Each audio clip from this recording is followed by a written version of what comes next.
नमस्ते। एक इतिहासकार के नजरिए से प्राचीन भारत का इतिहास हमेशा से ही बहुत रोमांचित करने वाला विषय रहा है।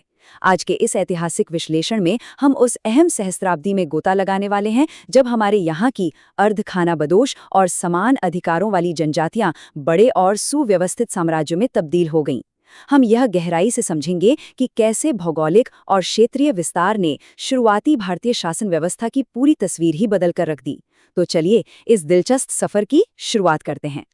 इस पूरी क्रोनोलॉजी को अच्छे से समझने के लिए हम इसे कुछ हिस्सों में बांटकर देखेंगे। शुरुआत करेंगे शुरुआती वैदिक कबीलों से, फिर देखेंगे कि कैसे लोहे की खोज ने एक उत्प्रेरक का काम किया, राज्यों का उदय कैसे हुआ, शासन व्यवस्था का तंत्र कैसे बना और अंत में एक बटे हुए समाज की शुरुआत कैसे हुई। भाग 1, शुरुआती वैदिक जनजातीय समाज। किसी भी बड़े बदलाव को समझने के लिए सबसे पहले उसकी नींव या उसके बेसलाइन को समझना बहुत जरूरी है। देखिए, प्रारंभिक वैदिक और उत्तर वैदिक युग के बीच का जो अंतर है ना, वो वाकई में बहुत गहरा है। शुरुआती वैदिक दौर में लोग मुख्य रूप से पशुपालक थे, अर्धखानाबदोश थे। उनके लिए मवेशी, खासकर गाय ही सबसे बड़ी संपत्ति हुआ करती थी। लेकिन बाद के वैदिक युग में चीजें बिल्कुल बदल गई। लोग एक जगह बसने लगे, खेती शुरू हो गई और अब संपत्ति का पैमाना मवेशी नहीं बल्कि जमीन बन गई।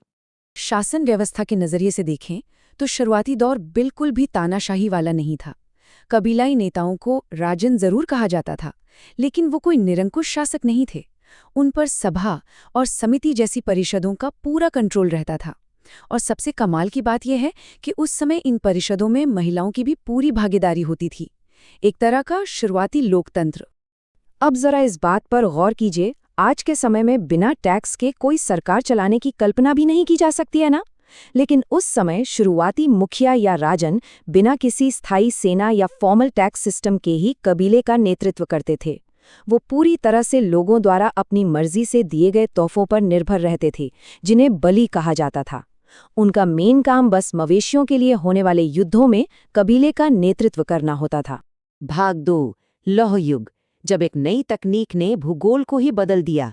तो ये सब बदलना कब शुरू हुआ? ये बदलाव तब आया जब इतिहास में कृष्ण अयस यानी लोहे की एंट्री हुई। सच कहूं तो ये लिटरली एक गेम चेंजर था। लोहे के मजबूत औजारों ने घने जंगलों को काटना और जमीन की गहरी जुताई करना मुमकिन बना दिया। और इसी एक तकनीक ने पूरी अर्थव्यवस्था का आधार मवेशी पालन से शिफ्ट करके खेती पर ला दिया, वो भी सरप्लस खेती पर। इस भौगोलिक सफर को ट्रेस करना बहुत दिलचस्प है। 1500 ईसा पूर्व के आसपास सिंधु घाटी में पशुपालक बस्तियां थीं। फिर लोहे की कुल्हाड़ियों और हलों ने इन आर्य जनजातियों को पूर्व की तरफ बढ़ने का रास्ता दिया।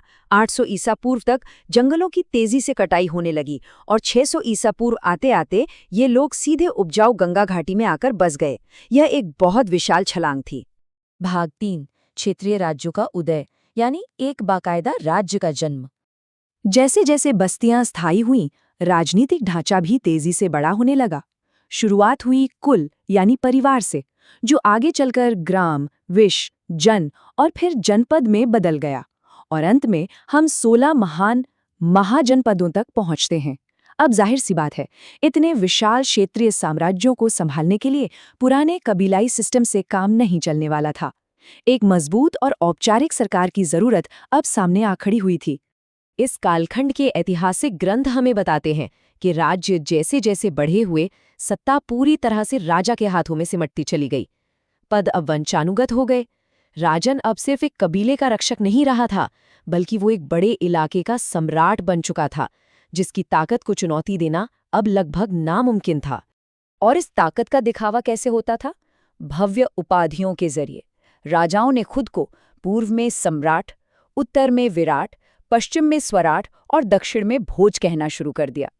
ये सिर्फ फैंसी टाइटल्स नहीं थे, बल्कि ये साफ ऐलान था कि इन राजाओं ने एक विशाल भौगोलिक क्षेत्र पर अपना पूरा कंट्रोल स्थापित कर लिया है।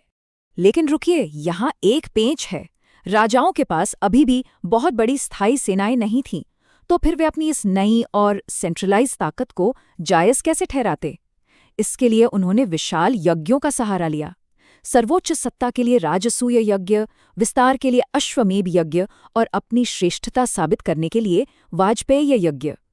इन भव्य अनुष्ठानों ने आम लोगों के दिमाग में राजा की ताकत की एक गहरी और पक्की छाप छोड़ दी।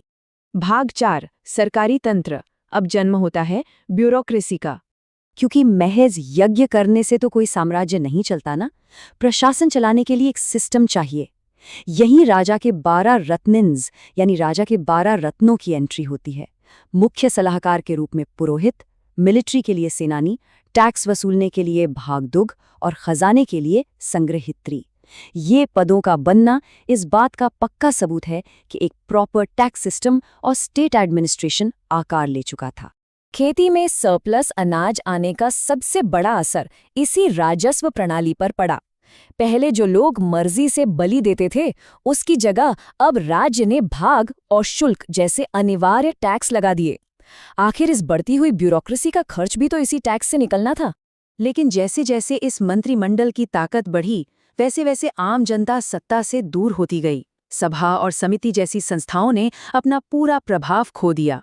और शायद सबसे बड़ा नुकसान महिलाओं का हुआ, जिन्हें राजनीतिक भागीदारी से पूरी तरह बाहर कर दिया गया। सत्ता का दायरा अब बहुत सीमित और एक्सक्लूसिव हो चुका था। भाग 5 एक स्तरीकृत समाज। हर साम्राज्य की एक सामाजिक कीमत होती है। इस नई कृषि आधारित संपत्ति और इतने बड़े प्रशासन को बनाए रखने के लिए समाज को बड़ी सख्ती से बांटा गया। जन्म के आधार पर 4 वर्ग बन गए: ब्राह्मण, क्षत्रिय, वैश्य और शूद्र। अतीत में जो कोई भी इंसान अपनी काबिलियत से अपना काम चुन सकता था, वो आज़ादी इस कठोर वर्ण व्यवस्था ने पूरी तरह छीन ली।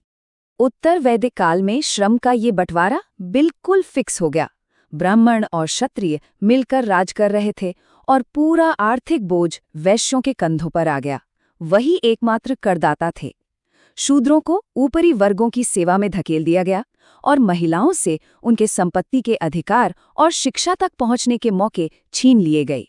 इस दौर के ऐतिहासिक ग्रंथ खुद इस घोर असमानता की गवाही देते हैं। ऐतरेय ब्राह्मण का ये हिस्सा देखिए, जहाँ एक वैश्य को महज कर चुकाने वाला और इच्छानुसार प्रताड़ित किए जाने वाला बताया गया है। ये पढ़ने में थोड़ा कड़वा जरूर लगता है, लेकिन ये दिखाता है कि इन विशाल कृषि राज्यों ने अपना प्रशासन बनाए रखने के लिए समाज को कितना ज्यादा पदानुक्रमित यानी हायरार्किकल बना दिया था। इतिहास के इस इतने बड़े और गहरे परिवर्तन का अध्ययन करते हुए मन में एक बहुत लाजमी सा सवाल उठता है। क्या शास्त्रीय भारत के उन शानदार साम्राज्यों का उदय वाकई में इस कीमत के लायक था? क्या एक महान सभ्यता की नींव रखने के लिए उस शुरुआती दौर की समानता और लोकतांत्रिक जड़ों का हमेशा हमेशा के लिए खत्म हो जाना जरूरी था? ये एक ऐसा ऐतिहासिक प्रश्न है जो आज भी हमें गहराई से सोचने पर मजबूर करता है। इस चर्चा से जुड़ने के लिए बहुत बहुत धन्यवाद।